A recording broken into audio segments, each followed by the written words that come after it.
በስመ አብ ወወልድ ወመንፈስ ቅዱስ አሐዱ አምላክ አሜን። ሁላችሁም በእግዚአብሔር ስም እንደምን አደራችሁ? እንደምን ሰነበታችሁ? ቸር አምላካችን እግዚአብሔር ቸርነቱን ያላራቀብን ምሕረቱን የሰጠን በምሕረት የሰበሰበን ኃጢአት በደላችንን ያላሰበብን አምላካችን እግዚአብሔር ስሙ ለዘላለም የተመሰገነ ይሆንልን። ርዕስ የሚሆነን የዮሐንስ ወንጌል ምዕራፍ 5 ቁጥር 6 ላይ ያለውን ሕያውና ዘላለማዊ ቃል መነሻ አድርገን እንማራለን። ብዙ ዘመን እንደሆነው አውቆ አዘነለት ይላል። እስቲ ከኔ ጋር በሉ፣ ብዙ ዘመን እንደሆነው አውቆ በሉ፣ አዘነለት። አምላካችን መድኃኒታችን ኢየሱስ ክርስቶስ በብዙ ጉድለታችን ላይ ይገለጣል። በብዙ ማጣታችን ላይ በረከት ነው። በብዙ ጉድለታችን ላይ ሙላት ነው። ተስፋ በቆረጥንበትም ተስፋችን እርሱ ነው። በሕይወታችን ውጣ ውረድ ሁሉ ትናንትና ያሳለፍናቸው ብዙ ዘመናት አሉ። ለሰዎች በዘመናት የደከመው ድካማችን ይከብዳቸዋል። በዘመናት የከበደው የበዛው ድካማችን ግን ለእግዚአብሔር ቀላል ነው እና ይህ ሰው ብዙ ዘመን እንደሆነው ነው ያየው። ብዙ ሰዎች በብዙ ዘመናት እንደኖረ አይተውታል። በብዙ መንገድ በብዙ ውጣ ውረድ በብዙ ድካም እንደሆነም ተረድተውታል። ብዙዎች ይህ ሰው በተኛበት በኩል አልፈዋል። አንዳችም ግን ከንፈሩን ከመምጠጥ ባለፈ ያዘነለት የለም ነበር። እኛ ሐዘናችን ከንፈራችን ላይ አይደል? ክርስቲያኖች እንረሳዋለን። እጅግ በጣም የከበደ ነገር መንገዳችን ላይ ስናይ ከንፈራችንን እንመጣለን፣ ወዲያው እንዳለፍን እንረሳዋለን። ከልባችን የሆነ ነገር የለም ማለት ነው። ከልባችን አናዝንም ማለት ነው። አምላካችን መድኃኒታችን ኢየሱስ ክርስቶስ ግን መጀመሪያ ዘመኑን ነው የተመለከተው። እድሜውን ነው ያየው። ብዙ ዘመን መሆኑን አየ፣ ተመለከተ እና ምን አለለት? ምን አለለት? አዘነለት። በብዙ ዘመን ስቃይ ውስጥ ያለችው ሀገራችንን እግዚአብሔር ይዘንላት። በእውነት በብዙ መከራ ውስጥ ያለው ሕዝባችንን፣ በብዙ ፈተና ውስጥ ያለው ማንነታችንን፣ በብዙ ውጣ ውረድ ውስጥ በብዙ ዘመናት የደከመች ቤተክርስቲያንን እግዚአብሔር ይዘንላት። በእውነት ሌላማ የሚያዝንላት የለም። ጦር የሚወረውርባት እንጂ በዘመናት ማን የሚያዝንላት አለ? ከአምላኳ ከፈጣሪዋ ከመሰረታት ከእግዚአብሔር በስተቀር። እና አዘነለት ይላል። ታሪኩ እንደዚህ ነው። የአይሁድ በዓል በደረሰ ጊዜ ኢየሱስ ክርስቶስ ወደ ኢየሩሳሌም መጣ። በዚያም በኢየሩሳሌም ብዙዎች እየተጠመቁ የሚፈወሱባት ቤተ ሳይዳ የምትባል ቦታ ነበረች ይላል። ማን የምትባል ቦታ? ቤተ ሳይዳ የምትባል ሰዎች የሚፈወሱባት የፈውስ ቤት፣ የመዳን ቤት፣ ኃይል የበዛባት፣ ምሕረት የበዛባት፣ ብዙ ሰዎች እንደ አቅማቸው የተፈወሱባት የፈውስ ቦታ ቤተ ሳይዳ፣ የምሕረት ቦታ ቤተ ሳይዳ፣ ደግሞም ብዙዎች በዚያ የሚወጡባት የሚገቡባት 5 መመላለሻ ያላት ቤተ ሳይዳ፣ ግን ብዙ ሰው የተኛባት ቤተ ሳይዳ። በዚያች ቦታ ብዙ በሽተኞች ተኝተዋል። በቤተ ሳይዳ በ5ቱም መመላለሻ ይገባሉ ይወጣሉ። ግን በጣም ብዙ ሰዎች በቤተ ሳይዳ ተኝተው ነበረ። ምን አይነት ሰዎች? የታመሙ፣ እጃቸው የሰለለ፣ እግራቸው የሰለለ፣ መንቀሳቀስ ያቃታቸው፣ ዓይናቸው የታወረ፣ በብዙ አይነት በሽታ የተመቱ ሰዎች በቤተ ሳይዳ ተኝተው ነበር እና በዚህ ሰዓት ነው የተወደዳቸው የእግዚአብሔር ቤተሰቦች በዚያች በቤተ ሳይዳ ተስፋ እያደረጉ እንድናለን እንፈወሳለን እያሉ ብዙ ሰዎች ተሰብስበው የውሃውን መናወጥ ይጠብቁ ነበር። የውሃውን መንቀሳቀስ ተስፋ ያደርጉ ነበር። ደግሞ በተለይ መልአኩ መጥቶ በጠዋት ውሃውን በመታው ጊዜ ውሃውን ባንቀሳቀሰው ጊዜ ጉልበት ያለው አቅም ያለው ብርታት ያለው ዘመድ ያለው የሚረዳው ያለው ሰው ቀድሞ የገባ ሰው አንድ ሰው ይፈወስ ነበር ይላል። ስንት ሰው ይፈወስ ነበር? ስንት ሰው ይፈወስ ነበር? ቀድሞ የገባ ነው። ለዚያው በሽታው ያልጸናበት፣ በሽታው ያልበረታበት፣ በሽታው ቢበረታ እንኳን ብዙ ሰዎች ብዙ ረዳቶች አሉት። ቀድሞ ወደ ውሃው ይገባል። ያኔ አንድ ሰው ይፈወሳል። አንድ ሰው በዚህ ሁኔታ በቀን አንድ ሰው ብቻ ስለሚፈወስ በሽተኛው በጣም ብዙ ነው፣ በጣም ብዙ ነው። ለዚህ ነው መድኃኔ ዓለም ክርስቶስ አንድ ሰው ብቻ ወደሚፈወስባት ወደ ቤተ ሳይዳ የመጣው። ለምን? እርሱ አንድን ሰው ለማዳን ብቻ ሳይሆን ዓለምን በሙሉ ሊፈውስ ነውና የመጣው። ብዙ ሕዝብ ወዳለበት ወደ ቤተ ሳይዳ መጣ። ብዙዎች ተስፋ የሚያደርጉት የአንድ ሰው ተስፋ የሆነውን ውሃ ዘመኑ ሊያበቃ፣ ሰዎች አንድ ሰው ብቻ ይድናል ብለው ተስፋ የሚያደርጉት ዓለም በሙሉ ይድናል ብለው ተስፋ እንዲያደርጉ መድኃኔ ዓለም ወደ ቤተ ሳይዳ ወደ ደከሙት ወደ በሽተኞች መጣ። ተወደዳቸው እግዚአብሔር ቤተሰቦች፣ ዛሬ በብዙ ነገር ደክመናል። ብዙዎቻችን ድካም አለብን። ብዙዎቻችን በዓለም ገመድ ተይዘናል። ብዙዎቻችን ዝለናል። መንቀሳቀስ አቅቶናል። ወደ ውሃው ለመግባት መልአኩ ወደሚያንቀሳቅሰው ውሃ ለመግባት ጉልበት የለንም፣ አቅም የለንም፣ ብርታት የለንም፣ ኃይል የለንም። ግን መድኃኔ ዓለም ወደ ልባችን ይምጣ። እኛ ወደ ፈውሱ ቦታ ለመሄድ ልባችን ዝሏል፣ ደክመናል፣ ርደናል፣ ተንቀጥቅጠናል። ፍርሃት ልባችንን ይዞናል፣ ጉልበታችንም ደክሟል። ወደ ደከመው ጉልበታችን ግን መድኃኔ ዓለም ይመጣል። የተወደዳቸው እግዚአብሔር ቤተሰቦች፣ በብዙ ነገር በጉድለት ውስጥ ሆነን እናዝናለን፣ እናለቅሳለን።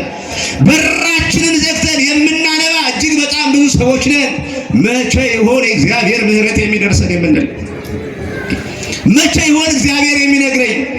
መቼ ይሆን እግዚአብሔር ከፍ የሚያደርገኝ? መቼ ይሆን እግዚአብሔር አሁን ካለሁበት የኑሮ ሸለቆ ሰገነት ላይ የሚያስቀምጠኝ? የሚሉ በራቸውን ዘግተው የሚያለቅሱ በጣም ብዙ ሰዎች አሉ። ታሪካቸውን መናገር የማይፈልጉ ሰውም ደግሞ ሊረዳቸው የማይችል ግን በቤታቸው የዛሉ በጣም ብዙ ሰዎች አሉ። እግዚአብሔር ወደ እነዚህ ወደ ደከሙ ሰዎች ይመጣል። እንዲህ ነው እግዚአብሔር ታሪክን ነው የሚቀይረው። አይዟችሁ የተወደዳችሁ እግዚአብሔር ቤተሰቦች፣ የምታለቅሱ የምታነቡ፣ የደከማችሁ ያዘናችሁ የዛላችሁ፣ ድካማችሁን ሰው ያልተረዳላችሁ፣ ሐዘናችሁን ሰው ያልተካፈላችሁ፣ ልባችሁ ላይ ጠብ የሚል ነገር የሚያጽናና ነገር በልባችሁ ላይ ሰው ያላኖረላችሁ እግዚአብሔር ወደ ሕይወታችሁ ይመጣል። ይመጣል። እግዚአብሔር የታመነ ነው። እንዲህ በብዙ ነገር እያለቀሱ እያነቡ ደክመው ወዳሉት በብዙ ድካም ወዳሉት ወደ ቤተ ሳይዳ መድኃኔ ዓለም መጣ። ማን መጣ? ማን መጣ? መድኃኔ ዓለም መጣ። ወደ ዛሉት፣ ወደ ታመሙት፣ ወደ ደከሙት አንድ ሰው ብቻ ወደሚፈወስበት በዚያ ያለውን ዓለሙን በሙሉ የሚፈውሰው መድኃኔ ዓለም መጣ እና ከዚያ መካከል እጅግ በጣም የደከመ የዛለ 38 ዓመት ሙሉ በበሽታ የተመታ በሽታው መጠሪያው የሆነው 38 ዓመት የሆነው በሽተኛ ነበር። በሽታው መጠሪያ የሆነው አንዳንድ ጊዜ አንድን ነገር ከመለማመዳችን የተነሳ ያ ነገር መጠሪያችን ይሆናል። በሽታው መጠሪያ ሆኗል። መጻጉዕ ብለን አይደለም የምንጠራው ዛሬ። የዚህ ሰው ስሙ አይደለም ክርስቲያኖች። መጻጉዕ ማለት በሽተኛ ማለት ነው። ምን ማለት ነው? ምን ማለት ነው? በሽተኛ 38 ዓመት ስለሆነው ካልጋው ጋር ተጣብቆ በሽታው መጠሪያው ስሙ ሆነ። መጠሪያው ስሙ ሆነ። እንዲህ ሆኖ ግን ወደ ውሃው የሚወስደው ወደ ውሃው ለመግባት ደክሟል፣ ጥረት አድርጓል፣ አልተሳካለትም። አሁን ተስፋ ቆርጧል። አሁን የለውም፣ ተስፋ በውስጡ የለም። ለመዳን አንዳች ነገር እንደሚያስፈልገው ያውቃል። ግን እንደሚድን ያውቅ እንደሚድን ተስፋ ያደርጋል። ምክንያቱም 38 ዓመት ነው የኖረው በቤተ ሳይዳ። አሁን ከ38 ዓመት በኋላ ማን መጥቶ ይፈውሰኛል ብሎ ያምናል? ማንን ተስፋ ያደርጋል? ብዙ ሌዋውያን ወደ እርሱ መጥተዋል። ብዙ ዘመዶቻቸው የታመሙባቸው ሰዎች ወደዚያ መጥተዋል። ብዙ ሰዎችን ተለማምዷል። አስቡት 38 ዓመት ሙሉ ከበሽታው ጋር የኖረ ብዙ ሰዎችን በቤተ ሳይዳ ያሉ ሰዎችን የሚያውቅ ሰው ነው። ግን እርሱን የሚያውቀው አንድም የለም። ሊረዳው የሚችል ሊያጸናው ሊያበረታው የሚችል ከዚህ በሽታው ሊያድነው የሚችል ማንም የለም። ሌዋውያን ካህናት በዚያ ተመላልሰዋል። አገልጋዮች በዚያ መጥተዋል። ካህናት በዚያ ብዙ ጊዜ ይመጣሉ። ግን አንድም ሌዋዊ አንድም ካህን ሊረዳው አልፈለገም። ተስፋ የለውም። ተስፋው ተሟጧል። በዚህ ሰዓት ነው ኢየሱስ ክርስቶስ ያየው። ማን ያየው? ኢየሱስ ክርስቶስ አየው። እና ይህ በሽተኛ ኢየሱስ ክርስቶስ ሲያየው ከዚህ በፊት እንደለመዳቸው እንዳያቸው እንደሚያውቃቸው ሌዋውያን ከንፈሩን መጥቶ ያልፈኛል ብሎ ነው ያሰበው እንጂ ሊፈውሰኝ ይችላል የሚል የመዳን ተስፋ የለውም። ረጅም ዓመት ብዙ ዘመን ከመኖሩ የተነሳ ማንንም ተስፋ ማድረግ አልቻለም። ኢየሱስ ክርስቶስ ግን ተስፋውን ሊቀጥልለት ተስፋ ያጣውን በተስፋ ሊያኖረው ሰው የሚድነው በተስፋ እንደሆነ ስለሚያውቅ ተስፋ ሊሆነው መድኃኔዓለም ወደዚህ ሰው ሕይወት መጣ።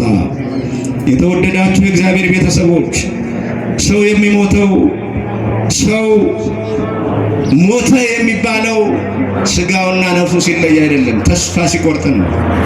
ተስፋ የቆረጠ ሰው የሞተ ነው።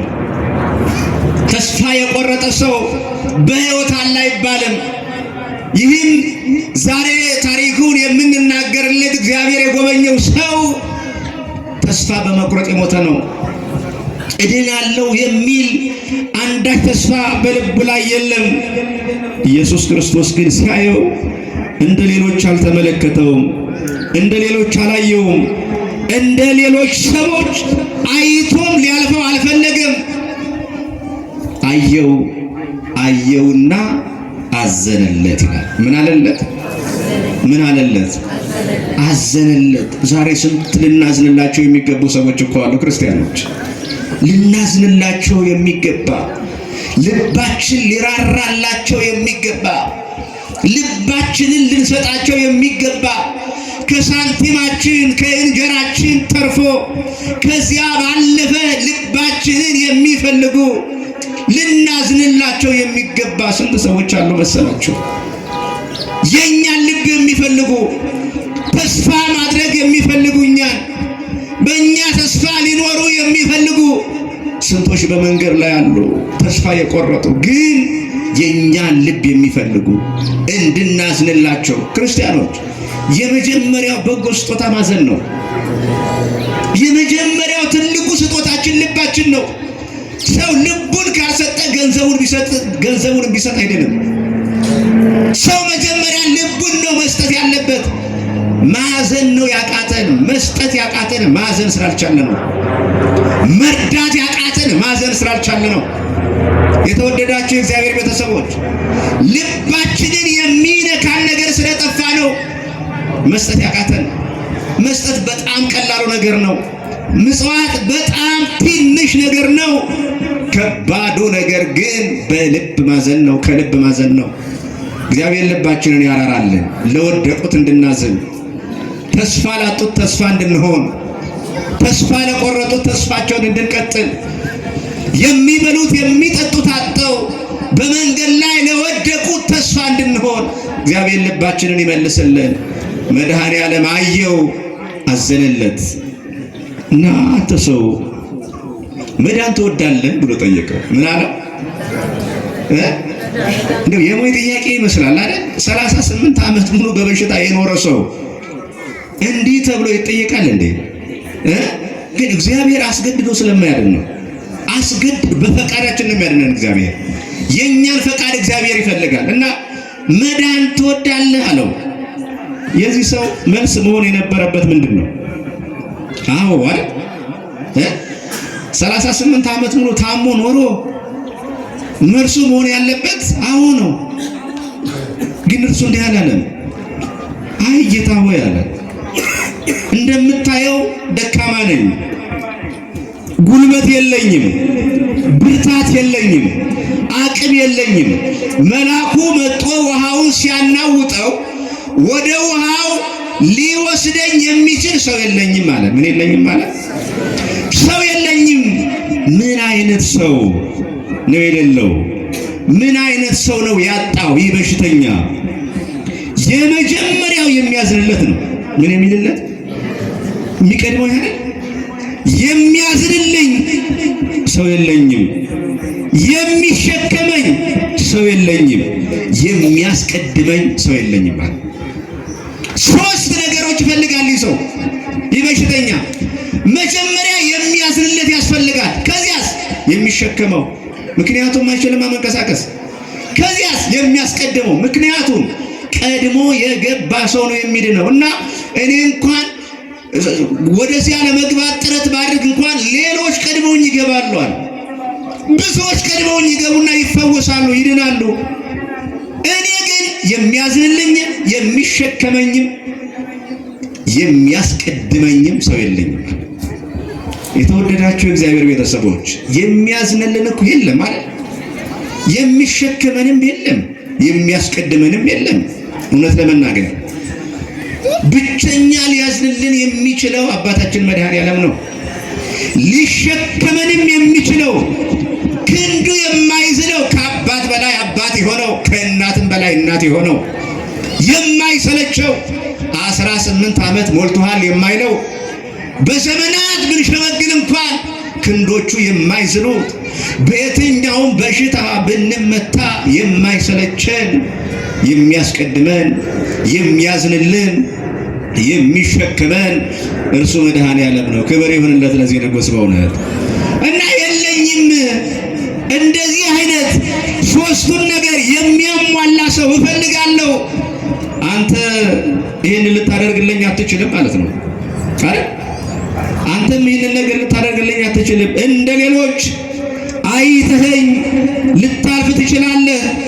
ሶስቱን ነገር ሊያሟላ የሚችል ማንም ስለሌለ እኔ ተስፋ የለኝም። እኔ ተስፋ በመቁረጥ በሞት ውስጥ ነው የምኖረው። ይህንን ሊያደርግልኝ የሚያዝንልኝ የሚሸከመኝ የሚያስቀድመኝ ሰው ያስፈልገኛል። በዚህ ሁኔታ ውስጥ እንዲህም ሊያደርግልኝ የሚችል ማንም የለም። 38 ዓመት ሙሉ አይቼዋለሁ። አያችሁ ክርስቲያኖች፣ ዘመን የሚረዝምብን ለኛ ነው። ጊዜ የሚበዛብን ለኛ ነው። በሽታው የሚከብደን ዘመኑ ረጅም የሚሆንብን ለኛ ነው። ለእግዚአብሔር ግን ቀላል ነው። የተወደዳችሁ እግዚአብሔር ቤተሰቦች፣ ዘመን የከበደባችሁ፣ ጊዜ የበዛባችሁ፣ ጊዜያችሁት የምትኖሩት የከበዳችሁ፣ መቼ ይሆን ከዚህ አይነት ኑሮ የምገላገለው ብላችሁ ከራሳችሁ ጋር ተጣብቆ የሚኖረው ጉድለታችሁ ለእግዚአብሔር ቀላል ነው። እግዚአብሔር ይጎበኛችኋል። ታመኑት። እርሱ ወደ ሕይወታችን የሚመጣው እርሱ ብቻ ስለሆነ የሚከብደን ለኛ ነው። ለእግዚአብሔር በጣም ቀላል ነው። ንገሩት ለእርሱ። ለሰው ከመንገራችሁ በፊት፣ ሰውን ተስፋ ከማድረጋችሁ በፊት ብዙ ዘመዶች ነበሩኝ፣ ብዙ ዘመዶችም አሉኝ፣ ብዙ ወገኖች አሉኝ። አባቴ ባለጠጋ ነው፣ እናቴ በጣም ብዙ ነገር ሞልቷታል፣ ዘመዶቼ ብዙ ነገር አላቸው፣ ግን አላዩኝም፣ አልተመለከቱኝም፣ አልጎበኙኝም ብላችሁ ተስፋ አትቁረጡ። ሰውንም ተስፋ አታድርጉ። ጉድለታችሁን ለመድኃኔዓለም ንገሩት። ቀላሉ የሚሆን ለእርሱ ነው። ሰውም አይሰለቻል፣ ሰውም አይተዋል። የወለዳችሁት ልጅ ሳይቀር በረሃብ ውስጥ ትቷችሁ ሊሸሽ ይችላል። ያሳደጋችኋት ልጃችሁ ላትጎበኛችሁ ትችላለች። አባቶች ትዝ ላትሏት ትችላላችሁ።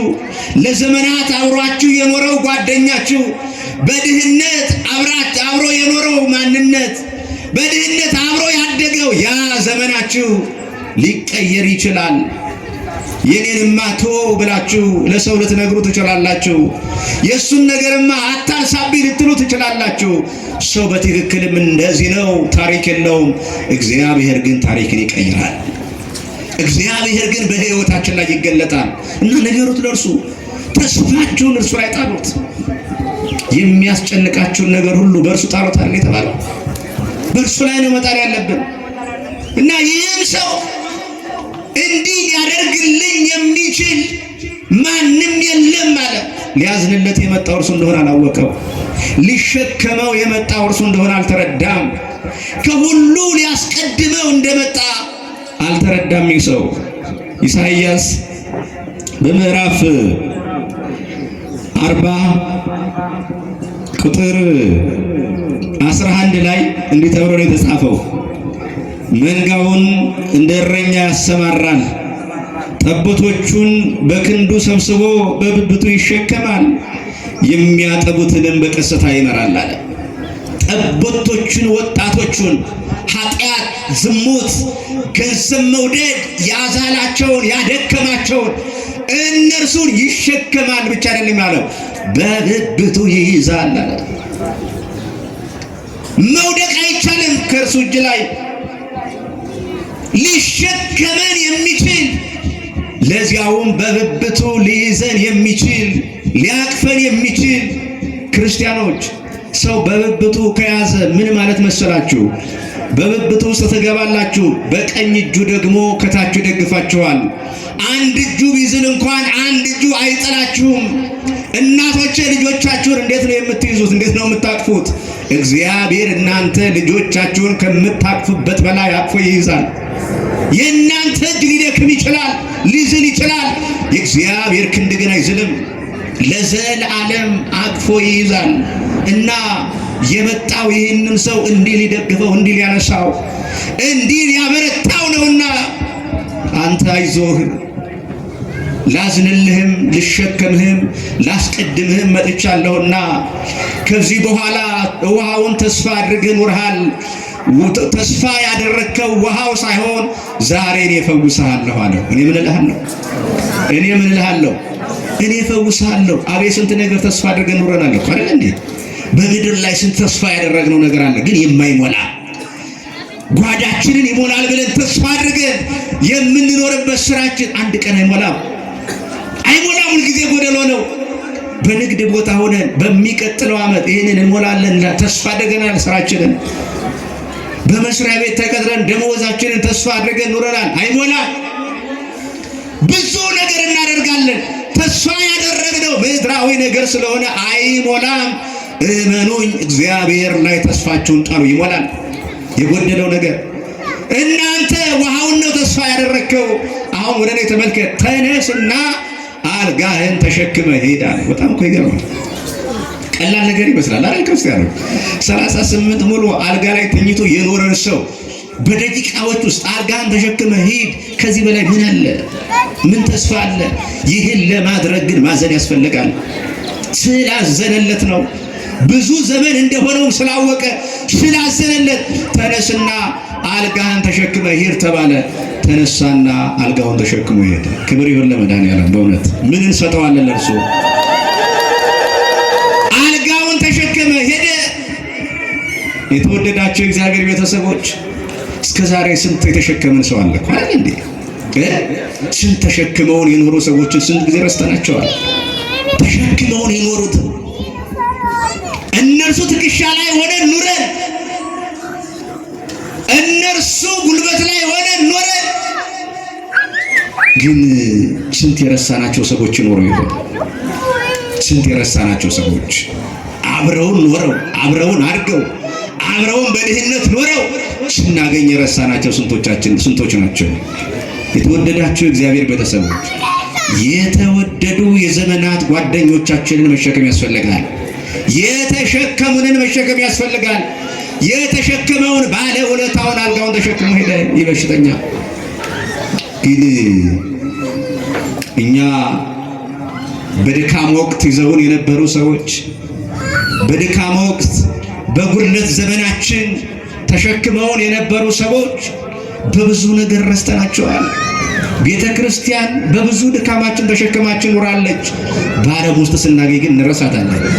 በድህነት ተሸክማን የኖረችንን ቤተ ክርስቲያን እናት አባቶቻችን እነርሱ ሳይበሉ እነርሱ እየተጠሙ እነርሱ እየተራቡ ተሸክመውን ኑረው አቤት ስንቱን ረስተናል። ስንቱ ወላጁን ረስቷል። ስንቱ ያሳደገውን ረስቷል። ስንቱ በጉድለት ዘመኑ የዋለለትን ውለታውን ስንቱ ረስቷል። ሰው እንደዚህ ነው። መጻጉዕ ያ በሽተኛ ተሸክማው የኖረችውን አልጋውን አልረሳትም። ተሸክሞ ሄደ እና አልጋውን ተሸክሞ ከሁሉ ቀድሞ ሄደ ይላል። ከሁሉ ቀድሞ ሄደ። ጥያቄው ምን መሰላችሁ? ይሰው የሚያዝንልኝ የሚሸከመኝ የሚያስቀድመኝ ነበር አይደል ጥያቄው? የሚያዝንለት መድኃኔዓለም ተገኘ፣ የሚሸከመው መድኃኔዓለም ተገኘ፣ የሚያስቀድመው መድኃኔዓለም ተገኘለት። እንዲህ ነው እግዚአብሔር። ያዝናል፣ ይሸከማል፣ ያስቀድማል። መቅደም ከፈለጋችሁ መድኃኔዓለምን ተስፋ አድርጎ፣ በላይ መሆን ከፈለጋችሁ፣ ከፍ ማለት ከፈለጋችሁ፣ የሸለቆ ኑሯችሁን ረስታችሁ ሰገነት ላይ መቀመጥ ከፈለጋችሁ መድኃኔዓለምን ተስፋ አድርጎ። ሰው አንድ ነገር ሊሰጥ ይችላል። ምክንያቱም በዚያ በቤተ ሳይዳ ይፈወስ የነበረው አንድ ሰው ብቻ ነው። መድኃኔዓለም ግን ሁሉን ነው የሚፈውሰው፣ ዓለምን ነው የሚያድነው። እና ይህ በሽተኛ በጣም ነው የሚገርመው። እንዲፈውሶት አልጋውን ተሸክሞ ከሄደ በኋላ ማን አዳነ ብለው ሲጠይቁት ያዳነውን ሰው አላወቀው። አይገርምም? ግን አቤት ሰው እንዴት አይነት ልብ ነው ያለ! አላወቀው። እና ኢየሱስ ክርስቶስ ወደ ቤተ መቅደስ ገባ። ወደ ቤተ መቅደስ ሲገባ ይህንን ሰው አገኘው። የተፈወሰውን ግን የፈወሰውን መድኃኔዓለምን የማያውቀው በቤተ መቅደስ ሲያገኘው አልጋን ተሸክመ ሂድ ያለውን መድኃኔዓለምን አላወቀውም። ግን የተገኘው በየት ነው? በየት ነው የተገኘው? በቤተ መቅደስ ተፈውሷል። አሁን እንደ ማንኛውም ሰው ማድረግ የሚችለውን ማድረግ ይችላል። በቤተ መቅደስ ለአምልኮ ገብቷል። በሽተኛው ያ የ38 ዓመት ዘመን ተረስቷል። በቤተ መቅደስ መድኃኔዓለም ሲያገኘው መድኃኔዓለም ያንን ሰው አወቀው። ያ ሰው ግን መድኃኔዓለምን አላወቀውም። እንዴት አይነት ነገር ነው! በቤተ መቅደስ እየኖሩ መድኃኔዓለምን አለማወቅ! እንዴት አይነት ክርስትና ነው! መቅደሱን እያጠኑ መድኃኔዓለምን አለማወቅ! እንዴት አይነት ክርስትና ነው! ነጠላ ለብሶ ቁጭ ብሎ እዚያ ወደ ምሕረት ላይ መድኃኔዓለምን አለማወቅ! እንዴት አይነት የክርስትና ጉዞ ነው! ክርስቲያኖች እያስቀደስን እየቀደስን እየሰበክ እያጠን በቤተ መቅደሱ እየኖርን መድኃኔዓለምን አለማወቅ ይቻላል እንዴ?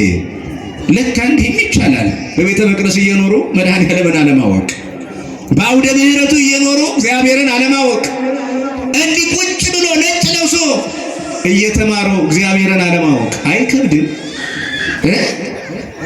ተፈውሶ የፈወሰውን ያዳነውን አለማወቅ፣ በንጽሐተ ደሙ ያጠበንን፣ በደሙ ያነጻንን፣ በደሙ ያከበረንን፣ የዘመናት ኃጢአታችንን የ38 ዘመን ብቻ አይደለም የ5500 ዘመን ኃጢአት በደላችንን በሽታችንን በደሙ ያጠበንን መድኃኔዓለምን አለማወቅ ኧረ ይከብዳል።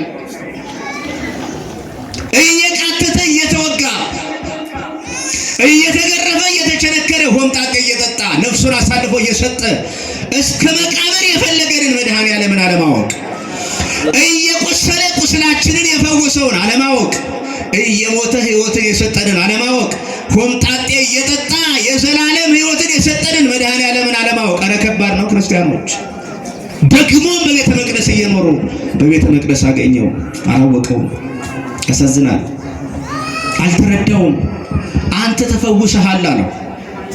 አላዘነበትም እኮ አዘነለት እንጂ። ይገርማል። እንዲያውም ይህ ሰው ይገርማቸዋል። በኋላ በጥፊ መጥቶ አሳልፎ የሰጠው ይበሽተኛ ነው። እንዴት አይነት ጭካኔ ነው! ምን ታሞ የተነሳ ምን ይባላል? ታሞ የተነሳ ፈጣሪን ረሳ ይባላል አይደል? እንደዚህ ይባላል። ያንን ዘመን ረስቶ አስተውሉ። ጉዞ፣ ተስፋ የመቁረጥ ብቸኝነት፣ በሽታ፣ ድህነት፣ ረሃብ፣ መጎሳቆል ይህንን ሁሉ ነው እግዚአብሔር ያስረሳው። ይታያችሁ። ይህንን ግን በሽተኛ ረሳና መድኃኔዓለምን በጥፊ መታ። እግዚአብሔር ግን አላዘነበትም። አሁንም አዘነለት። አቤት እንዴት አይነት ክብር ነው!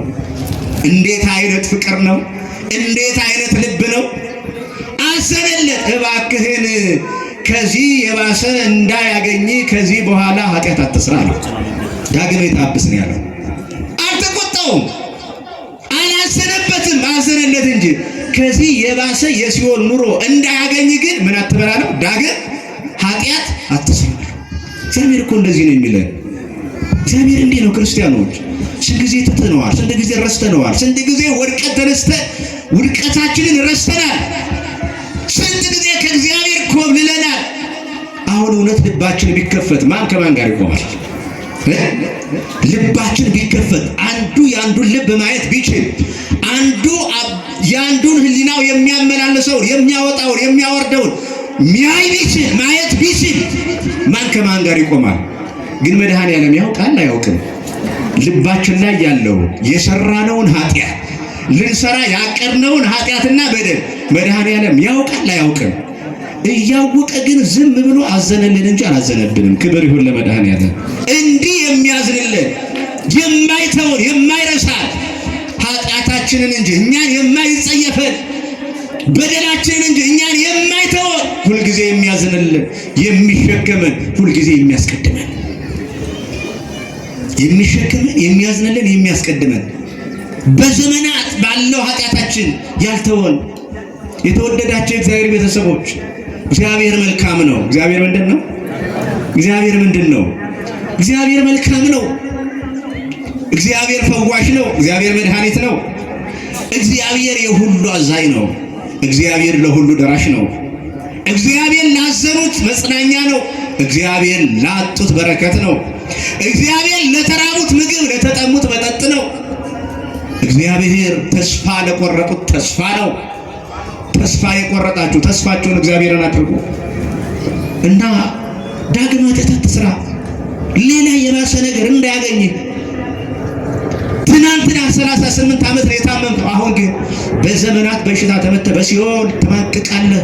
ያ እንዳያገኝ ዳግም ኃጢአት አትስራ የሚል የሚያዝን የሚራራ የሚያጽናና የሚያጽናና እርሱ መድኃኔዓለም ነው። የተወደዳቸው የእግዚአብሔር ቤተሰቦች እግዚአብሔር አዘነልን፣ እግዚአብሔር ተሸከመን፣ እግዚአብሔር አስቀደመን።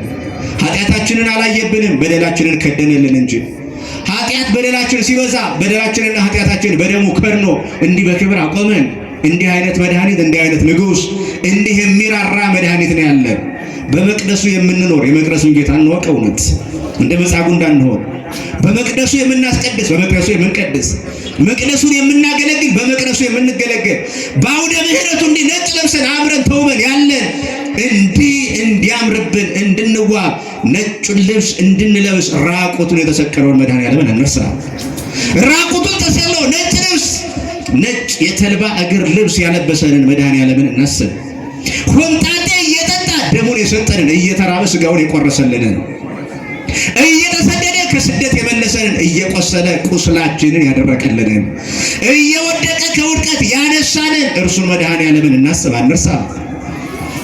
እየታመመ እየቃተተ ከብዙ በሽታ ከደዌ ያዳነንን ከዘመናት ከኃጢአት የፈወሰንን መድኃኔዓለምን አንርሳ። እርሱ የሚያዝንልን ብቸኛ አባታችን ነውና ብዙ ዘመን እንደሆነው አውቆ ምን አለለት? አዘነለት። በብዙ ዘመን ያለችውን ሀገራችንን ይዘንላት፣ በብዙ መከራ ያለችውን ቤተክርስቲያናችንን ይዘንላት፣ በብዙ ፈተና ያለውን ሕዝባችንን አይቶ እግዚአብሔር ይዘንለት፣ በብዙ ውጣ ውረድ ውስጥ በብዙ ጦርነት የምትታመሰውን በዘመናት ጦርነት ታሪኳ የሆነችውን ሀገራችንን እግዚአብሔር ያያትና ይዘንላት። እግዚአብሔር ይጎብኘን። ቆየን።